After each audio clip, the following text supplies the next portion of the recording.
They're talking about you, Leicester. They're saying you've got too much curry sauce on your fish and chips to taste like home. Saying there are too many colours in your Union Jack for it to be flown full mast. They're saying you ain't British. And you lot can't even get along with your own. They're calling you a broken home, Leicester. Tell them the truth. Tell them how I only made sheep number 2 in our school nativity, but I was cast as Rama in the Diwali play that year, and I was bloody great. Children of all faiths gathered to celebrate the acceptance of light, rejection of hate. Tell them how you raised hungry minds, bellies full on tarka dal, jerk chicken and shepherd's pie. How you took us on school trips to churches, gurdwaras and mosques, but apart from the free food, they were all just buildings to us, because people are people.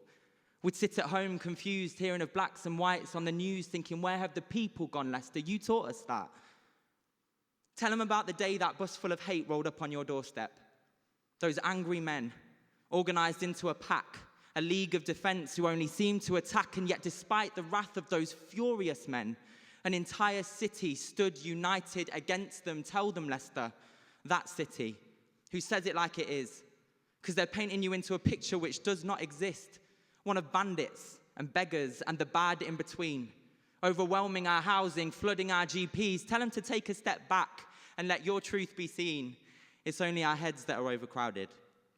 With headline after headline, day after day, reality TV shows, televised debates, all sides pushing a line over which scapegoats can be made. Power has been gained.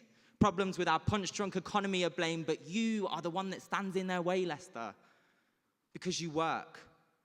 Your cobbled streets bow at the feet of sari shops and bakeries, holding hands, watching masala fireworks sizzling bright, stretching out to kiss the Dales goodnight. Tell them, Leicester, because this is bigger than you.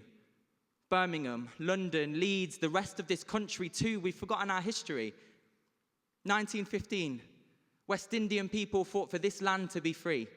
Filled up our factories when we were in need. 1940s, victorious but broken. We turned to hundreds of thousands of Polish men, shipped over by our government for their labor back then. 1950s, our workforce had barely survived. Without South Asian employees, Yorkshire's mills would have died.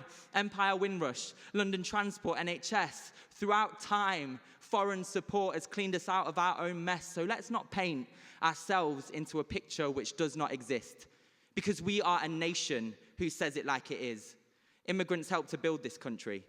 Let that fact be known. If we're looking for someone to blame for this new mess that we're in, let's start looking a little closer to home. Thank you.